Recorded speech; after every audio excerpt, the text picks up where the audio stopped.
Hey, hello everyone. Thanks for tuning in to the Ape and Pony Show. This is BP, your favorite ape, and man, I got to tell you, I've been looking forward to today's show since booking our guest. Really excited for this one. Someone I've had a chance to connect with a few months back, albeit virtually on Twitter. And actually, I say guests. We actually have two guests in one here today, even further adding to the excitement. But you hear a lot. Everyone in the NFT space talks about the word community. It's become the buzzword, if you will, and our guest today, at least in my opinion, is someone who personifies that word. They're certainly a collector by background, been in marketing and communications, and but again, from where I sit, this individual is one of the great connectors of community in the NFT space, and really excited to have a conversation here with Josh Ong. Josh, welcome to the Ape and Pony Show. Thanks for your time today, and certainly excited to dive into a little more detail about yourself and Maui Prime. Thanks for having me. My pleasure. My pleasure. If for those of you that are listening in on the podcast, I'll have to encourage you to go check out YouTube as well, our Ape and Pony Show YouTube channel.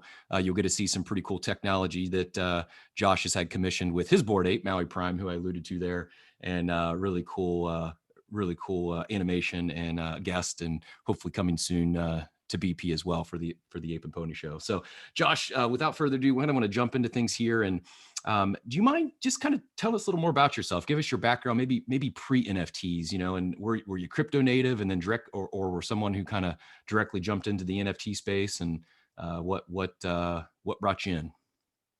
Sure. Yeah. I was a tech journalist when I started my career.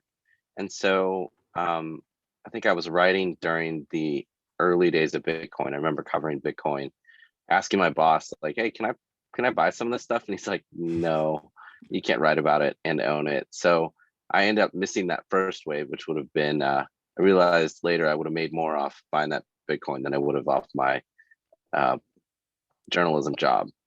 But I ended up switching from journalism into communications and marketing, PR, and that's kind of where I ended up today. So let's see, I was started in the crypto space kind of after I left journalism. Got involved a bit with trying to invest in some different cryptocurrencies, and then also did some work in blockchain marketing, and then I got into NFTs. I guess my first NFT was probably CryptoKitties. I remember I joined the Discord and like bought a few and tried to breed a few. But I was probably a little timid back then. I didn't go for like a Genesis or Gen Zero. I ended up like just buying, a cheap one and trying to play around with that. So that was my, induction into NFTs. And it's been a fun ride since. I got more into it this year when with starting with Top Shot, I guess, and then I'd bought a few projects, over the years, Gods Unchained and things like that, but then got deep into it this year. Very cool. Yeah, I think if CryptoKitties was your introduction, that officially qualifies you as an OG in the space. Then you said, so CryptoKitties to Top Shot was probably the natural segue into Top Shot. When did you get started in Top Shot? Yeah, so I bought some Top Shot packs last summer during the closed beta, and the CryptoKitties helped. I heard that Dapper Labs, which had done CryptoKitties, that they were partnering with the NBA. They got a license. I was a sports card collector at the time, or I still am, and so I was very curious, like, okay, like how good is this going to be, right? The NBA wouldn't put their name on just anything. And so I bought a few packs, and obviously I wish I'd bought more because it would have changed my life in some really remarkable ways. But I got some really fun, like a holo and some rares, and some of the early adopter packs. And then I forgot about it for a bit, and then I started hearing more about it in January this year, and I got back into it. So I have some Series 1 moments, and then kind of dove deeper into Series 2. You have a favorite Top Shot moment? Yeah, I mean, I pulled the LeBron No Look 3 from Series 2 as one of my first packs, kind of back during that crazy time when they were doing all the stress tests and all that. And that was really fun for me, just to see that, watch that moment for the first time coming out of the pack. And, it's been up and down, but I think that's my favorite moment so far.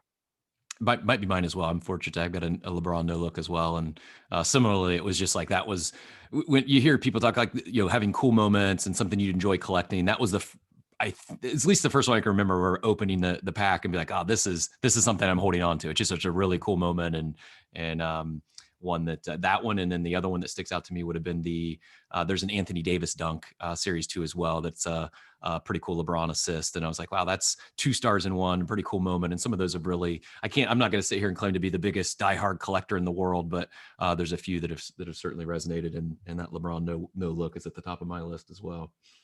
Nice.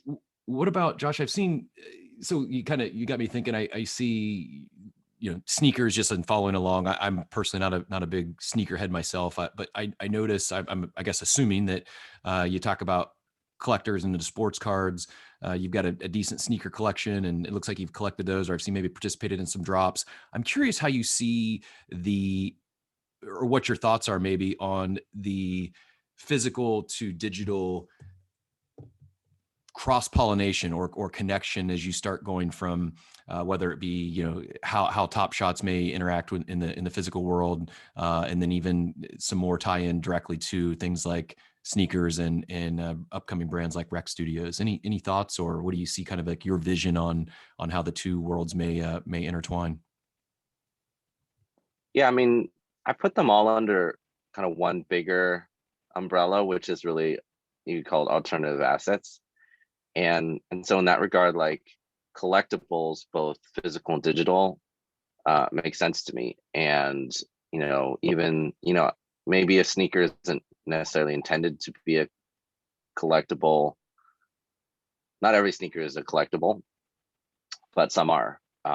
And there's a whole world and culture around it and community, and that's also moving digital as well. We see that with Artifact, and I think we see that with Crypto Kickers and some others. I'm working on like a virtual shoe drop later today. That's going to be a lot of fun with Solana and their marketplace and Crypto Kickers. It's kind of like design your own NFT shoe, Wow, which will be really fun. very cool. So I definitely see, and I think we see the same connections with, say, sports cards, cardboard over to Top Shot moments. We see it with, physical art and digital art. So I love to see more back and forth between the physical and the digital world, because I think we live in both. Mm-hmm. And we want connections, and that might be AR, it might be NFT displays, or it might be, like Artifact has these forging events where, if you're holding the NFT, then you can register your size and get the, a physical item. And that to me is really fun, because, owning a virtual sneaker, wearing it in the metaverse, not everyone understands that, and it's a different experience. But having something that you can hold in your hand, that you can display, you can wear, that is that's just a whole different type of experience, and it's great to have both. Agreed.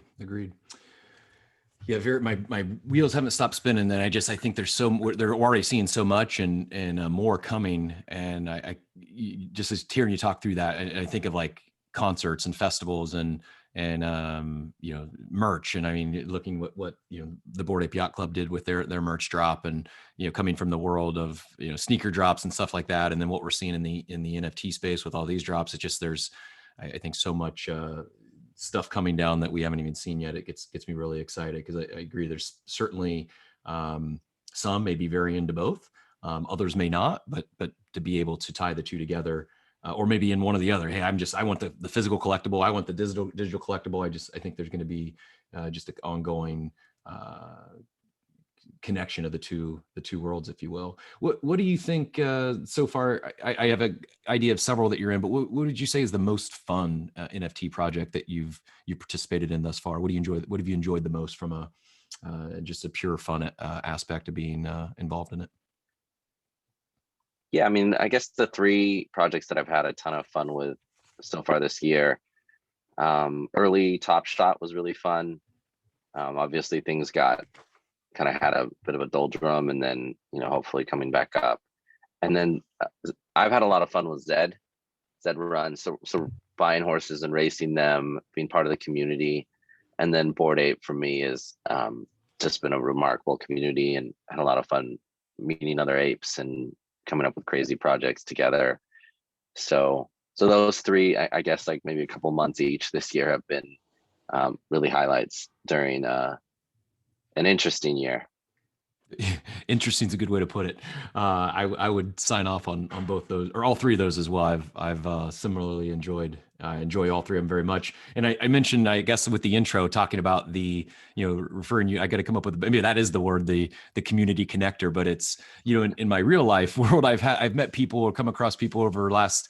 Well, I won't say how many years. I'll date myself, but they're just like an ongoing networker. It's just like they connect other people where they say, oh, this person needs to meet with this person. And I don't know if that's like with intent sometimes, or you just naturally and organically, or it's something you're passionate about, building communities, but or sub communities inside these communities. I had a ton of fun in the Tournament Zero, which sprung out of the Bored Ape Jockey Club that Nice. you've pulled together. That was just incredible. Maybe do you want to tell everyone who maybe not be familiar, kind of what the Bored Ape Jockey Club is, and a little bit about Tournament Zero, and kind of where you see or what your vision is of that?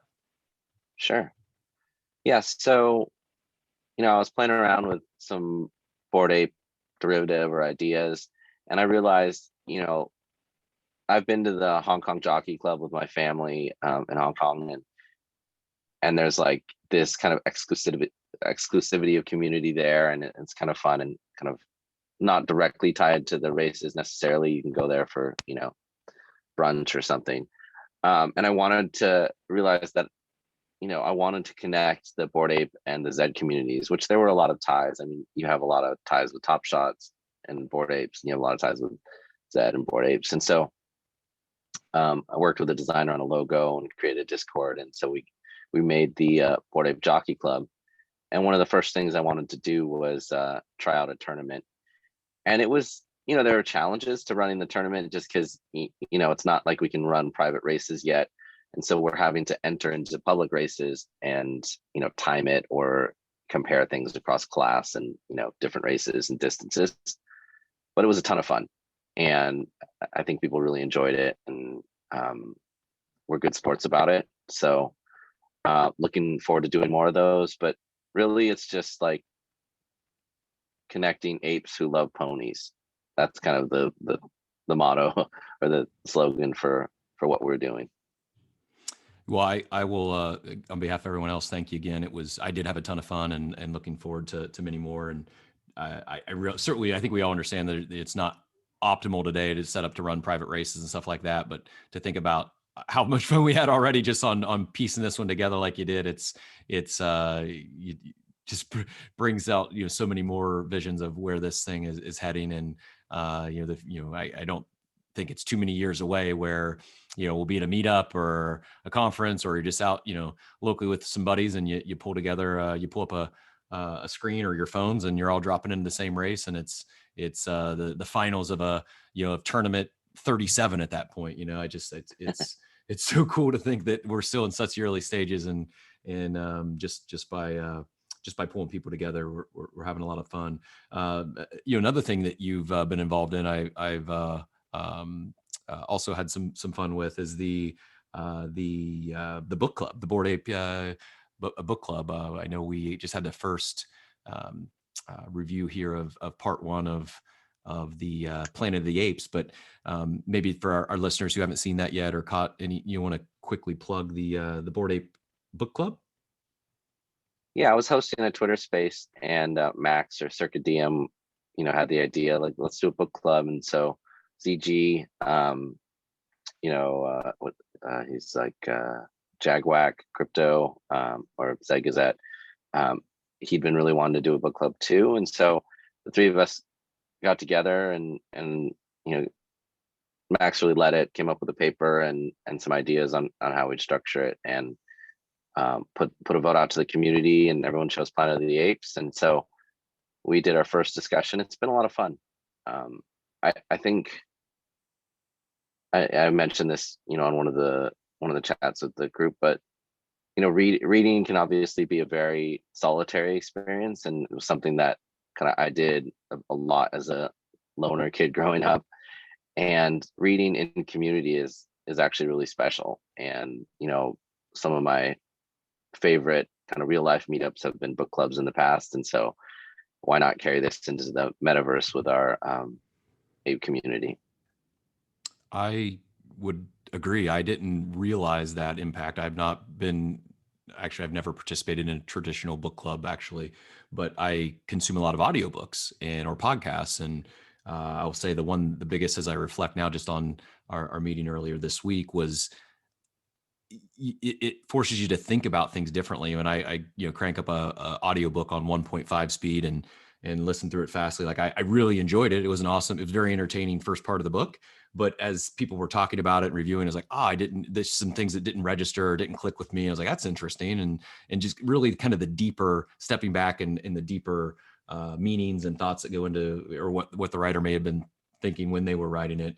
I found it very interesting and thought invoking. So thanks again for spearheading that one. I think it's just another example of, like you said, it started with a Twitter space. Someone had an idea and then someone took action. And I'm seeing so much of that over the last few months whether it be the Bored Ape Yacht community or just this space in general. There's so much collaboration and just natural synergies when you get so many like-minded, I feel good intention, good, just genuine people and looking to connect with others who are interested in similar things, whether you're interested in a book club or horse racing or sneakers. It seems like there's some community and even likely a sub community for someone to connect with. And I can say I've certainly enjoyed making it. We were talking pre-show. I feel like Josh and our guest from last week, I feel like I've known you guys for years, and it's hard to believe we've only connected just a few months ago virtually on Twitter. And I think it was actually a Twitter space the first time I dropped into a Twitter space you were hosting. I don't even remember if it was Bored Apes or what topic it was, but it's been pretty cool to see these communities and relationships develop over the last few months. Yeah, definitely. Speaking of books, what is your, for those of you that missed it, the Planet of the Apes is the current book of the Bored Ape book club. But what you got a favorite book, or maybe let's say in the last year, a favorite book you've read or listened to in the last year, and you must read for listeners? Yeah, let me see. That's a good question. One of my favorite books growing up was Dune, and that shaped me in a lot of ways as a kid, just because the imagination there and just the I think I've always enjoyed science fiction or reading the Foundation series. And then when I was a little older, when we think about the metaverse, I read things like Snow Crash and the Neuromancer, and so like there's this kind of futurist part of me that has really been drawn to that type of fiction, because it's imagining what could be in the world. And the fun part is, like, we live in a generation where we get to see that played out. We get to create those worlds and be part of it. So yeah, I was glad that the other apes chose Planet of the Apes, because it's something I hadn't read. I'd watched the movies, and I remember taking this class in college on the rhetoric of science fiction, and we watched Planet of the Apes, and we also watched Soylent Green and 2001: Space Odyssey, and that was actually a fun way to connect some of the ways that I was thinking about these works with maybe a more rigorous reading of it, and still being able to enjoy it, but also thinking about what do these mean about society, and what do they reflect about our time, just as much as they reflect about the possibilities of the future. Very cool. Yeah, you're right. getting to live a lot of this out either in real life or in the metaverse, one way or the other. And if we're not already, it's coming soon. Dune, that's a new one for me. I'm excited. I'll add that to the list as well. I've been probably mostly a fiction junkie in a lot of my readings, but when I uh, or I'm sorry, nonfiction, when I travel down um, the fiction route, sci-fi and futuristic stuff is typically where I land. So I'll look forward to that one. Nice. Yeah, they got a big movie coming out with some really big stars. The first movie was a bomb, I guess, in the 80s or 90s, but this one looks good. Very cool.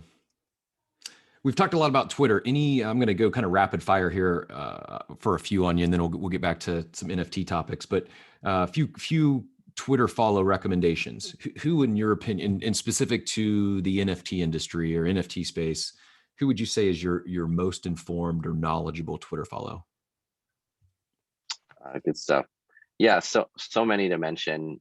I really enjoy following like the Mario Karters and Danny Ukes and Benjamin and NFTs Anonymous. I think they all, elevate some really great projects, and they just have their ears on the ground. And then, I think Dario is really fun to follow. It's been fun watching him lead the alien charge this week and, alongside his own work. And, I got into the Mitsuki keys, and I think Swolf Chan is a really great personality. So enjoy following him. So yeah, I mean, see Ape, follow Ape. Like I probably followed like 2,000 or 3,000 new folks in the last like month or two, just from, going so much deeper into NFTs, and it's a really lively community. There's so many great conversations on there. Great, fun group for sure. All great follows there. If you're not already, check them out. We'll put them in the show notes later. How about inspirational? Maybe you can go outside of the industry for this one if you have one. But do you have a most inspirational Twitter follow? Oh, most inspirational Twitter follow. Let me think about that. Yeah, I mean, I think the funny thing about Twitter is you can be chopping it up with some of the biggest names in the world, and it helps a little bit that I have a check mark or a little bit of following. So I remember like I tweeted about Seth Rogen's new like weed brand, and he like replied to me, and we had this like little mini exchange. Or Chrissy Teigen at one point like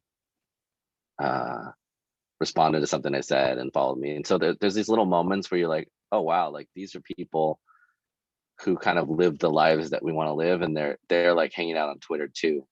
And I was reminded of that yesterday with like people were talking about KD and his incredible performance, but also his burner accounts. And it just reminded me, like, it doesn't matter how big you are, there's still a part of these celebrities that kind of wants to just be on Twitter, as KD says, like, no, relax, and just show up and talk with people, like argue, find the people that you get along with, and then also just like see what people are saying about you. So I think that's one of the remarkable things about Twitter is like almost anybody that you look up to or are curious about is probably on here saying some random stuff, and you could actually engage with them, and it's, not everyone's going to respond, but sometimes you have these moments, especially if you listen and are respectful. That's great advice.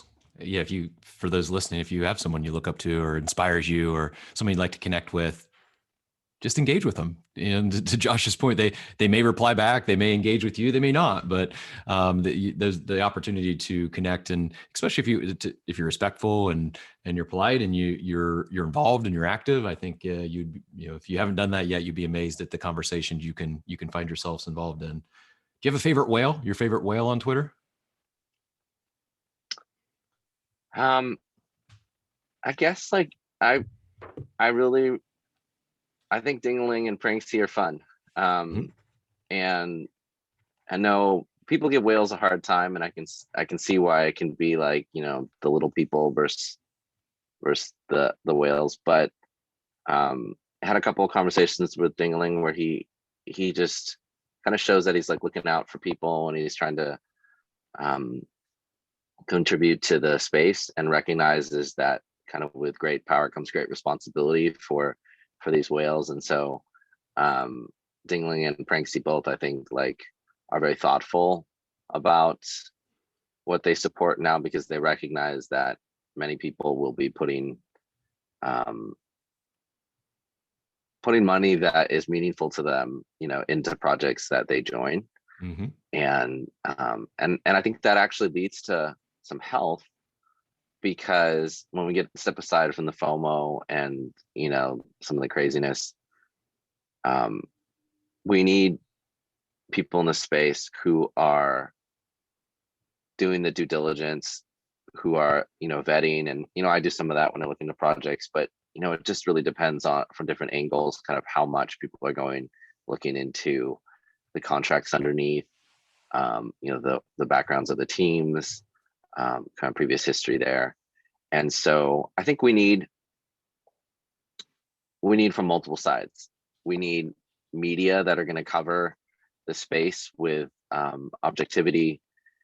We need market makers who are going to, you know, take the responsibility of the people who follow them and are influenced by them, but also their own money and funds.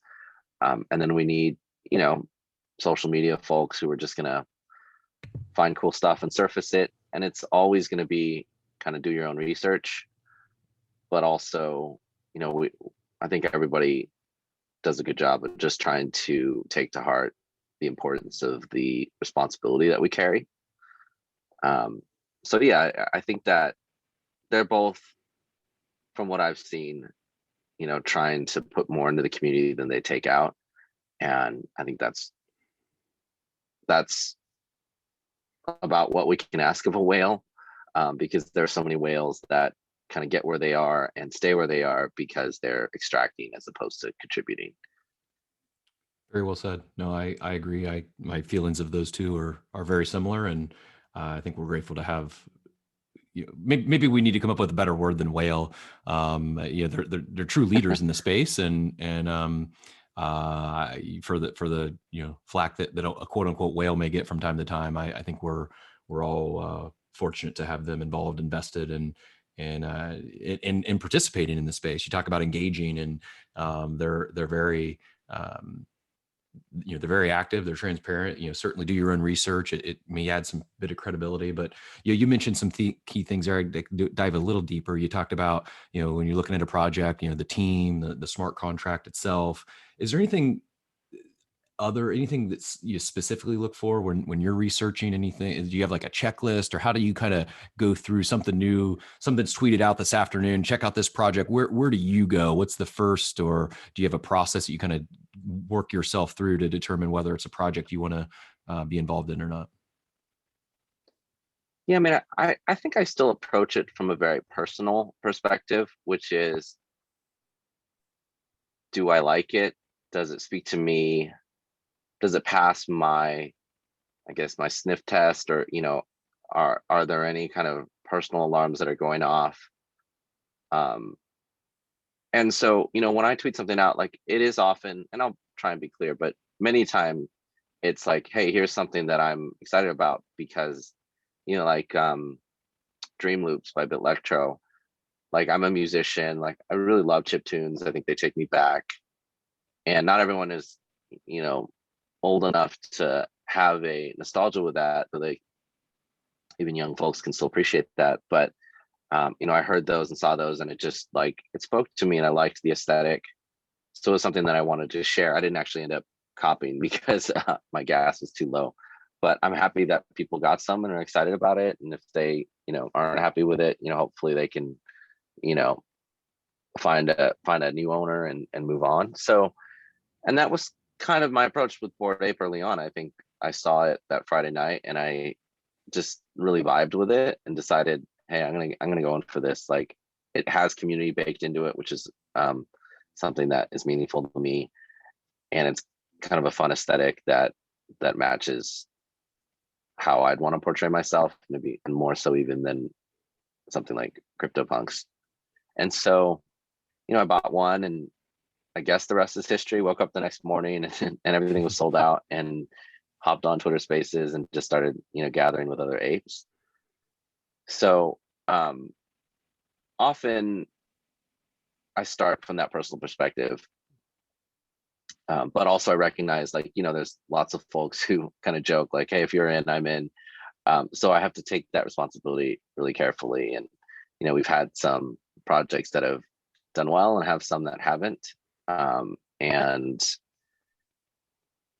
we just try and learn and move forward. I do think like the pace of the space right now it's just really tough to follow. There are so many projects that are kind of popped up after Bored Apes and that have really tried to replicate their success by drawing on their models. And I think we've seen sometimes that they're maybe the way they build their contract hasn't been exactly perfect when they, maybe they keep doing transactions after selling out. Maybe the minting process is a little choppy. Or if the art isn't quite as polished. So as excited as I am for NFTs and the future, like, I think I try and do the occasional reminder, like, hey, a lot of these projects aren't going to be worth meaningful money long term. That doesn't mean that you can't get in and enjoy it and back it. And I think a lot of the aliens this week, there's plenty there to flip, but plenty of the aliens are just there to have fun and like connect with other people. And so, like, long term, if you're not selling your ape or your alien or your cat, like, the price of it doesn't matter that much. And obviously, the floor moving up will price out folks that could be joining, that could be really cool for the community. But kind of long term, the goal is to collect what you love, collect things that have solid fundamentals, and hopefully we go up and to the right together. So yeah, start from a personal perspective, then kind of do some of that research and take that responsibility for what I share.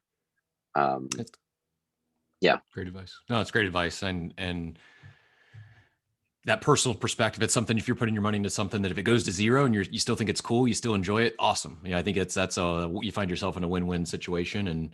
And I appreciate the things you tweet out, the projects you share. I still do my own research, but it's like it's a lightning signal, right? Or it's a, hey, check this one out. This is something I'm looking at, and I encourage everyone, you can look at projects, you can get involved. And if you, let's say you it's okay to also wait. Or I think a bunch you shared last week, trade with paper money. If like, okay, I'm not sure about this, but I'm gonna if I were to put in 0.3 ETH and I'm gonna this is what I would do. I'd mint this many and see where it is a week later. Some things you could still maybe it's not the entry level mint price, maybe it's a little more, and maybe you only get one instead of three, but now you're comfortable in that investment because you know where it stands.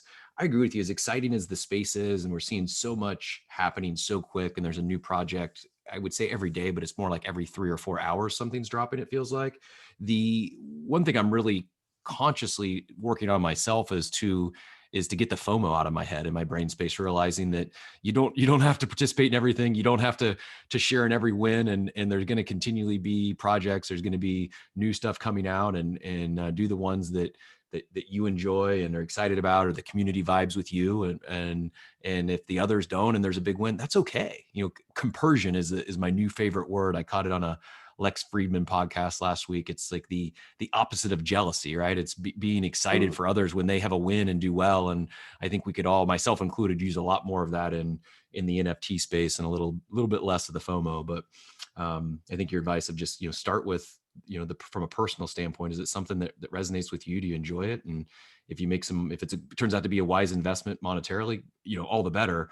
But you talk about ZED. I've been fortunate, the market or the floor has went up in the few months since I got in. But if it hadn't, if it was dipping, it doesn't change my thoughts or visions or outlook on ZED whatsoever, because I enjoy the game. I enjoy the element of racing and breeding, and we're still, on a platform that's in the top of the first inning. And so to me, the volatility or the movement in the market, it doesn't really affect me any way or another. Don't get me wrong. If you get into something and, like the Bored Apes, you get those, offers that keeps going up and up and up, that's also exciting, but it shouldn't, in my opinion, shouldn't be the deciding factor to enter into a project or not. By the way, this is not financial advice. Josh and I are just talking and having a casual conversation, sharing some opinions. Yep. Is there anything specific? You mentioned contracts and some people are learning in the space. Anything else specifically that you kind of look out for that might be a yellow flag or something that, when you're looking for not just the positives or the things that check the box you look for in a project? Does it resonate with you personally? Is there anything that you look to avoid or look out for when you're evaluating a project? Yeah, maybe something that is more specific to me is because my work is in communications. I'm often evaluating a project in terms of the quality of their communication. And the reality is, like, a lot of even the big projects that I've really enjoyed have fallen short in terms of the frequency, transparency, or quality of their communications. I think Top Shot had more to do in terms of realizing how they needed to engage with and communicate with their community. And I think, ZED has gotten better about communicating. They hired Joe and she started those updates, and they realized, hey, even if we don't have anything to update, even just updating you that we don't have anything to update is helpful, because it's the silence that is really hard. And so when I'm looking at a new project, I'll often kind of hop in the Discord and just see how responsive the team has been, how engaged they are. I'll look at the way they communicate on social media and even on their website. And those are things that matter to me because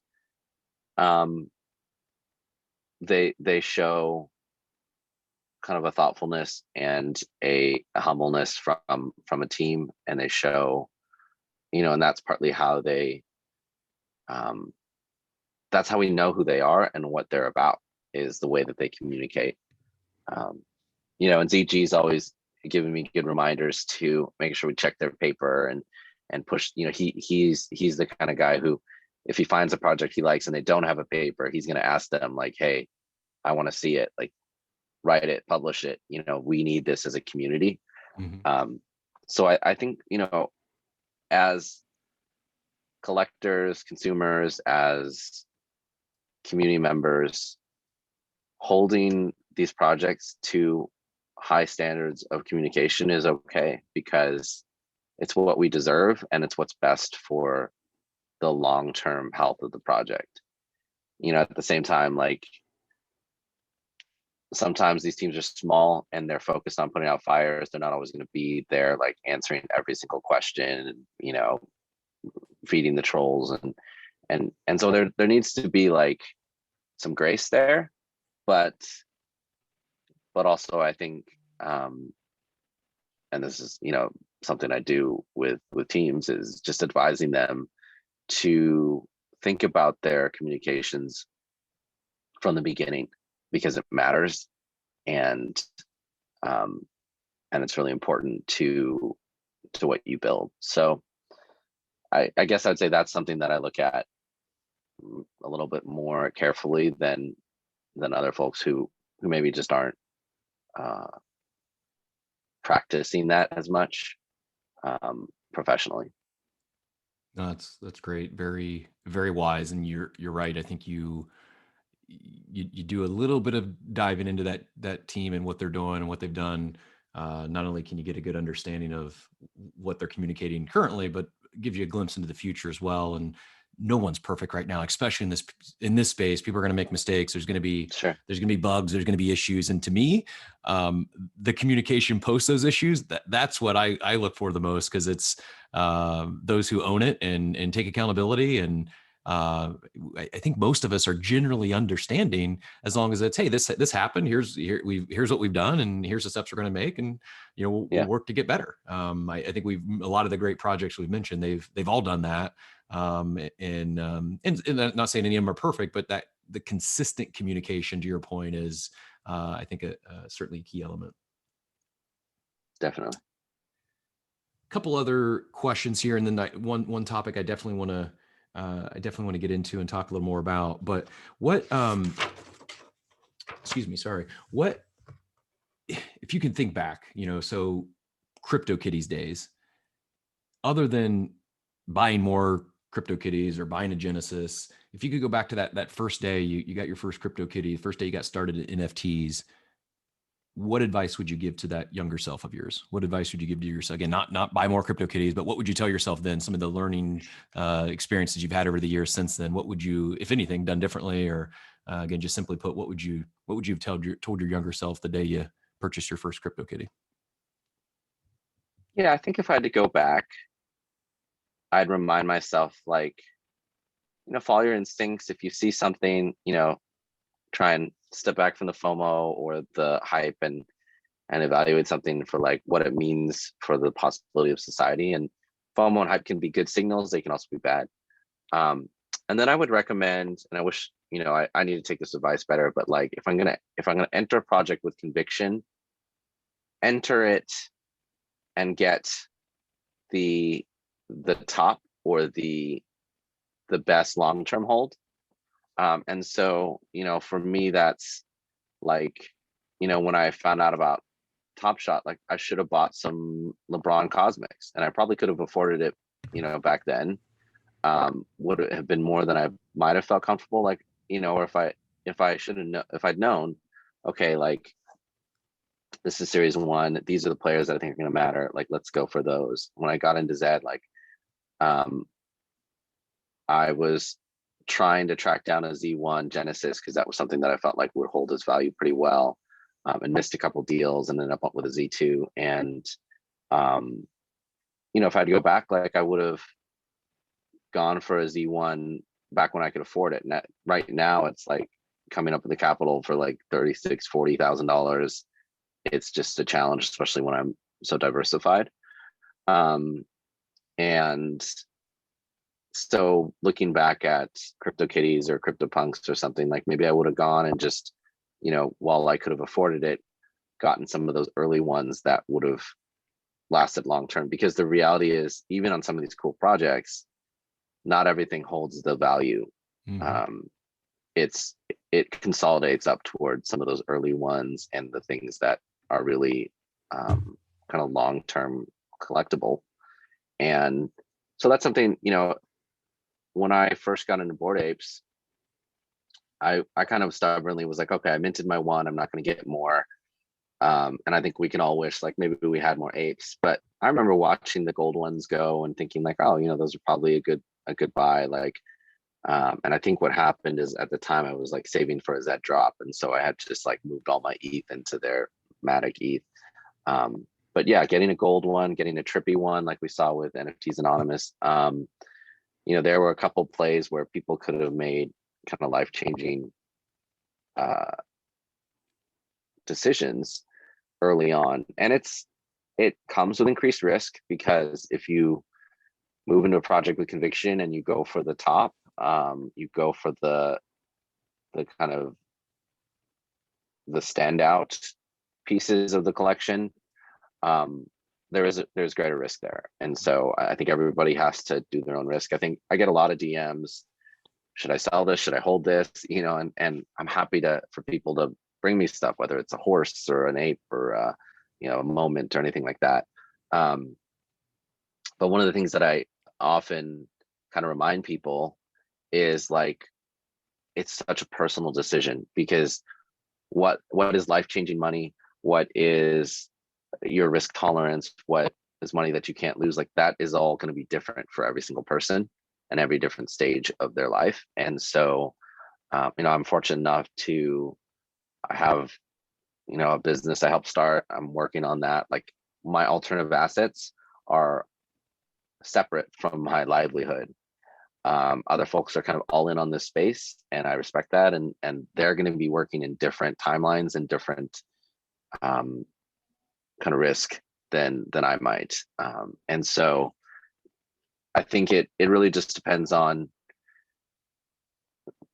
making sure you understand kind of what how you want this to be part of your portfolio, what you're collecting, what you love, but also kind of what your capital is and how you want to deploy it. And it is really personal, but also I think there are, quality decisions that can be made, and some of the bottom stuff tends to get kind of forgotten or drop off. It's great advice, Josh. I couldn't agree more. And I too had some opportunities early in the Top Shot days. Probably could have snagged some, and it wasn't nearly as early as you. But even thinking back to January, there was some things like I specifically one of my. And again, I'm trying not to have that FOMO, but like the Vince Carter 3, right? Like that's a moment Right. like I looked at, I could have, and I just didn't pull the trigger on it. But my conviction was I believe in the platform, and I believe this is going to be a moment that carries the test of time, right? It stood out as you talked about like the LeBron no look 3. It's also why I like that. I think of, there'll be other LeBron moments, but that's a special one, right? And even if it doesn't, the value, it's still something that we talked about. It's it resonates personally, and I think we all have those. I hate to call it a miss, but when to me, it's the ones where you have strong conviction on your intuition tells you a lot of positives, all the positive signals are going off, and you don't take action, or you don't take as much action. To your point, we all probably wish we had minted more apes or bought more apes. I was fortunate to mint 3, and then the very next morning I made some flips with the intention of buying more, and I was thinking, oh man, I'm ahead of myself, I'm checking out rarity tools, and I made a bunch of offers, but I didn't go strong enough. And today I still hold the 3. As I look back, man, if I just would have executed that day. To your point, it's congratulations, by the way, to NFT Anonymous, and really excited for him, and bring me back to, don't forget that word compersion, because I genuinely am, I'm super stoked for him. And I hope all of you are as well. And don't be beating yourself up if you missed out on the apes, or you missed out on VFriends. That's another one. I've been a Gary Vaynerchuk fan for several years, and I realize he could be somewhat of a polarizing personality. Many people love him, and others aren't fans. But I had enough belief in him as a professional and the personal brand equity I felt he was pouring into his project. Like, this thing is going to be a hit, and I'm into conferences. I enjoy that kind of stuff. So back to the whole where it resonated with me personally. The floor price that when he launched his product, to me, it was a no-brainer. I would have paid that just to go to 3 years of his conference. So I got one. And as I look back, like it's like, why didn't I pick up a few more? Cause now they've skyrocketed. But to me, it's like, I'm not upset about it. It's part of my journey into this space. Right. And it's part of my learning is, while, diversification is key, and it is important. If you find something that you really enjoy, and you really feel like you're going to be involved in, invested in for the long term, to identify the top tier, whether it's rarity or to maybe it's more in quantity. I think there is something to be said to, doubling down on projects that you feel really good about, and identifying those prime assets inside of a project. That's really sound advice. So Maui Prime, where did how did it just click when she saw your death bot? Really cool ape was the name. And do you have a vision of really creating a character out of Maui Prime? Is it more of like, it's a great avatar, it's really cool, and you felt you had to name it? Do you mind, is there anything you can share with us, and that you're willing to share about Maui Prime and his future in the Bored Ape community? Sure. Yeah. I mean, I think I've been trying to explore what commercial rights mean for the power of Bored Apes, and I think it's actually quite remarkable. Like, we have the opportunity to build our own IPs. We have this ownership and this control, and it is what we make of it. And I think so. Maui Prime as a name just came as I was like looking at this ape and just trying to decide, like, okay, we've got the robot fur, we've got a Hawaiian Aloha shirt. He just looks pretty chill, with the earring and the beanie. So, like, what is his story? And it was, I had a few ideas about a story. I ended up, evolving it over time, and Jenkins helped with that. But was just thinking about a name, kind of how to combine his chill with his robot. identity, and came up with something that I was really happy with. So Maui Prime is just a combination of like, one of the robots that I think a lot of us grew up, fans of, Optimus Prime, and then just thinking about what a robot in a Hawaiian shirt would be doing. So Jenkins and I co-wrote this story, or I gave him the ideas, and then he ran with it in a really remarkable way. And I'm looking forward to the rest of his project, which was backed by the community grant. So Maui Prime's story is that he is from the future and was sent back by some kind of rogue AI to destroy the Ethereum blockchain. But he got here and decided he didn't want to do that. Found the yacht club and is just chilling with other apes. So that's kind of the story we built. And what I do with that long term, I'm not sure. I had this animated kind of 2D live ape built with face tracking so that I could do like shows or live streaming, and it's something I want to pursue. But like a lot of apes, I think we just have so many ideas and then only so much time and only so many resources to roll them out. So I'm taking it a little slow and just trying to see where things head. I love it. Awesome. Jenkins, another great follow. If you've somehow missed him, definitely For sure. definitely check out Jenkins on Twitter, and just doing some incredible stuff. I agree about the IP. It's really exciting to me. I'll be honest, I underlooked it, underestimated the power of it when researching the project initially, and now it's not only is one of the things I'm most excited about the Bored Ape Yacht Club, but it's just the space in general, and what that creates from an IP standpoint, and to see what what Beanie and that crew is doing with Punk's comics. Like I truly believe like the next generation of characters is being built right now, or will be built over the next year or two in this digital space. And whether it's the next MCU or the next Lord of the Rings series, you talk about projects and things, to juggling balls, or what do we put our time and energy into. I think there's there'll be a Netflix series around the Bored Apes Yacht Club at some point in the future. There's so much potential that can come out of this, especially when you think about thousands of people working together and creativity. And hats off again to the founders of the Bored Ape Yacht Club for starting this creative process, and many of us, or maybe not starting it, but certainly pushing it forward.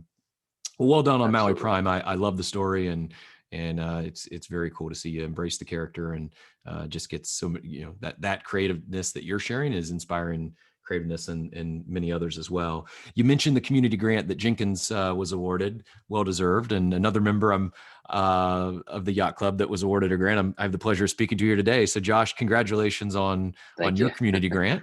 I'm very excited about, because I can't wait to get to meet many of the members in person, not just in the Bored Ape Yacht Club community, but throughout the industry. I've connected with so many just thought leaders and just really genuine, authentic people over the last few months. Really excited to get together in person. Do you mind giving the listeners a brief overview of what you're thinking about the meetups that you're planning to start here, and if they wanted to attend one or get involved, maybe host a regional meetup, or work together in any way, what could they do? And kind of take us through your vision of the meetups you're starting.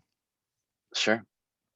Yeah, so I submitted a grant request for meetups because I believe that there's a lot of potential there for apes to move from online to getting to know each other in our cities and towns and in real life, and from there, new and creative things to happen. And so, I thought, if we're talking about things that build up the community and add value to apes, we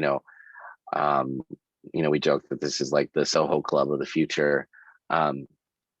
So trying to go deeper with the people around us who are also, bought into this project. And, at the same time, I know there are a lot of other submissions related to community meetups and real life stuff. And I know that they're still evaluating, but I think that there's this reality, like this is decentralized. It doesn't have to be like centered around me or anything. Like what I'm going to do is use the fund to help support other apes who are organizing, or to organize myself when appropriate. Just a handful of events around the world, and most of the US to start, and then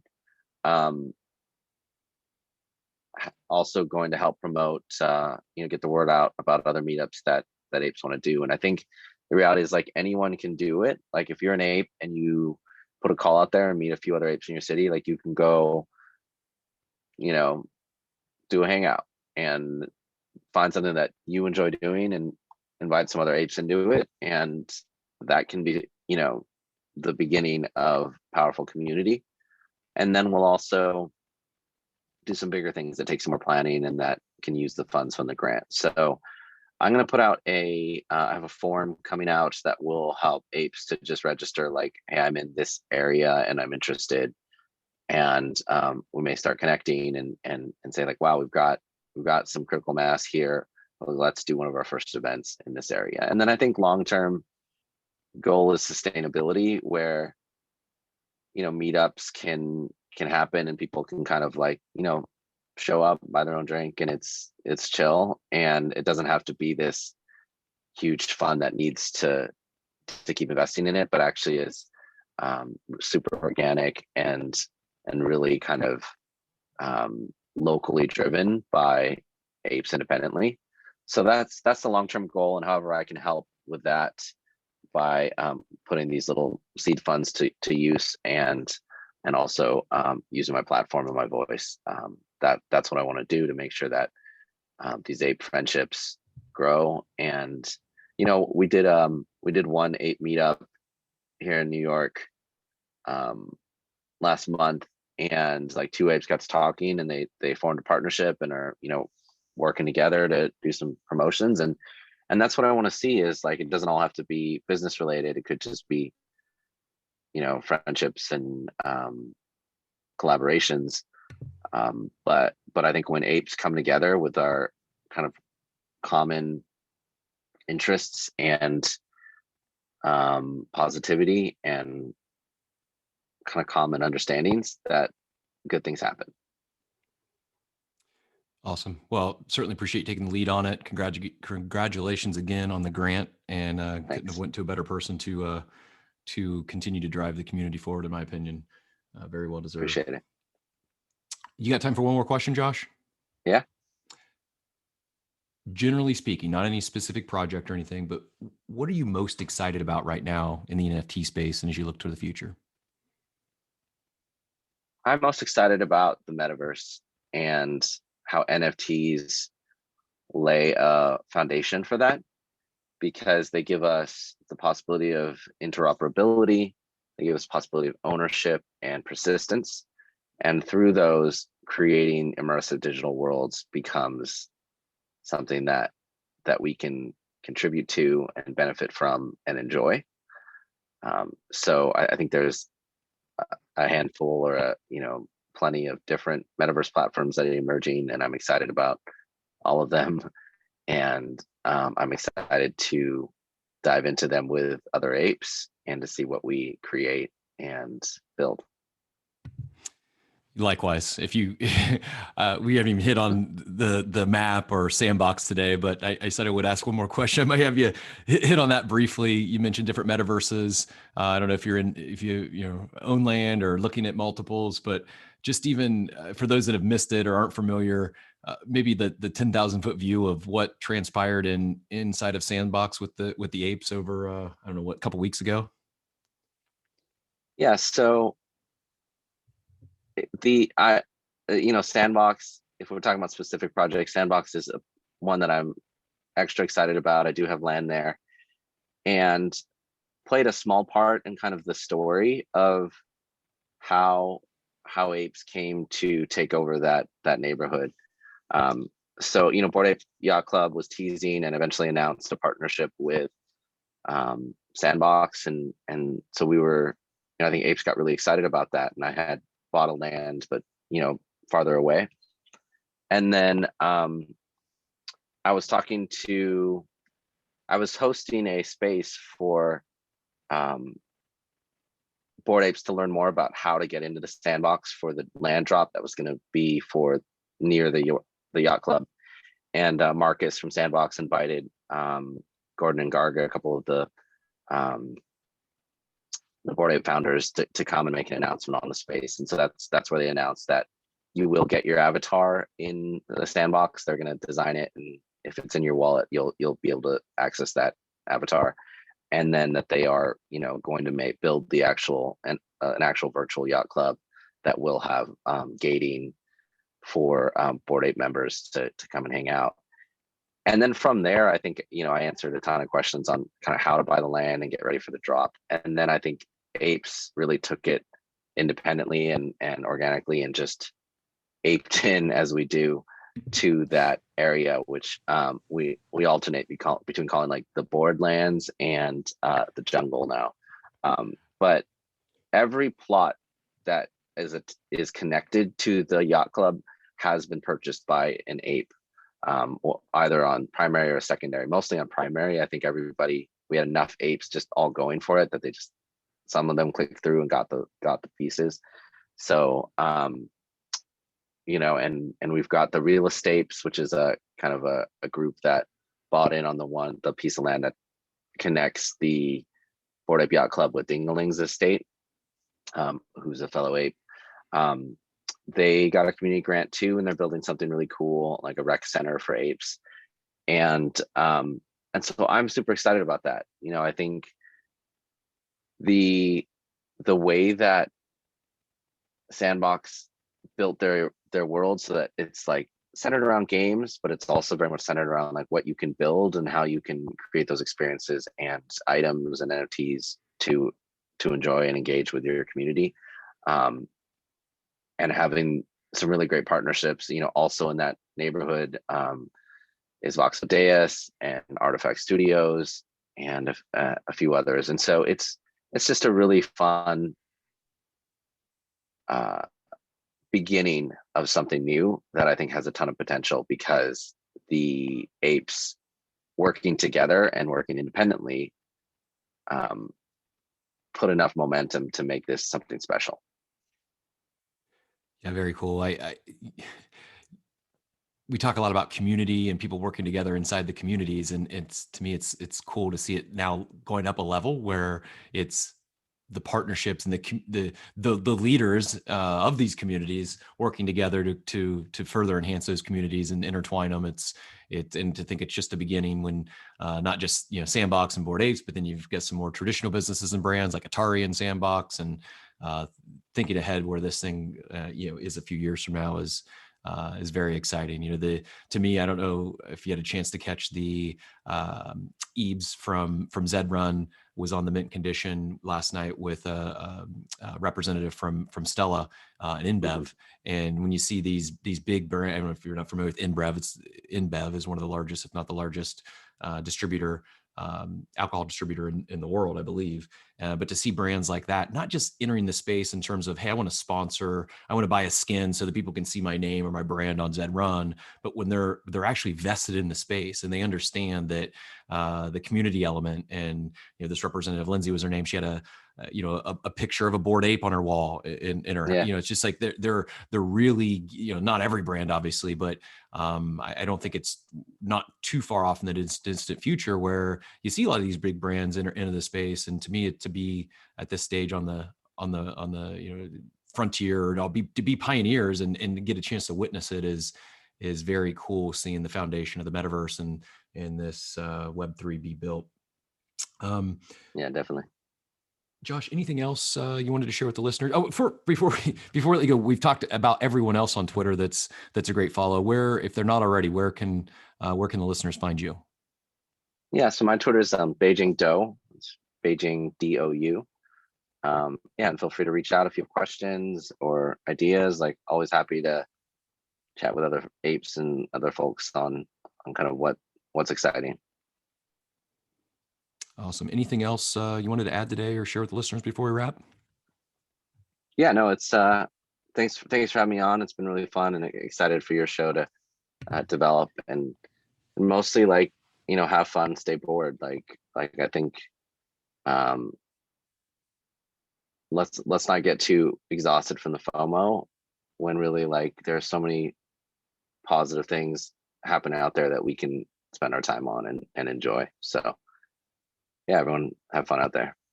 Very well said, sir. Well, thanks again for taking the time out of your day to join me today. I know you got a lot going on, very busy, and all your different worlds, and I certainly appreciate it. It was great to chat today. As I mentioned, I've been following you and taking a lot of great insight and advice from you already, whether you know it or not, and really enjoyed the conversation today. Hopefully, the first of many. Looking forward to seeing what you do with the meetups. I'll be joining the first one I can. And Josh said it best. Everyone, thanks for tuning in today. Stay bored, friends. Okay. We'll talk to you soon. Thanks a lot.